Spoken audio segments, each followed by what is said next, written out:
Her er en artikel, som jeg skal skimmelæse.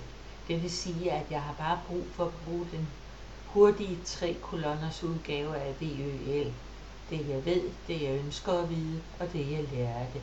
Så jeg kigger hurtigt efter illustrationer og kan se, at der er et fotografi af et komfur med en gryde, der er gået ild i. Jeg skynder mig videre. Så har jeg en overskrift, der siger, sådan undgår du brand ved komfuret. Nu ved jeg, hvad det handler om.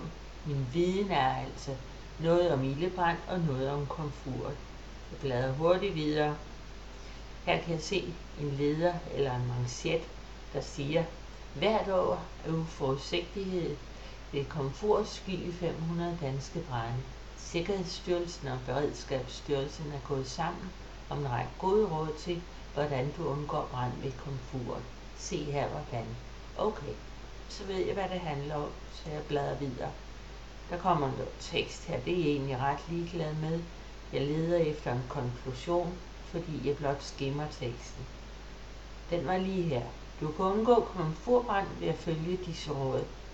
I alt gives der 5 råd, og så kommer der en ekstra afsnit om berusede og ældre, som er en særlig faregruppe i forhold til komfurbrande. Endelig er der en kildeangivelse. De sidste sider er jeg ikke så interesseret i. Det, der var vigtigt for mig i skimningen, var at finde ud af, hvad handler det her om, og hvilke gode råd er der at give. Det var alt.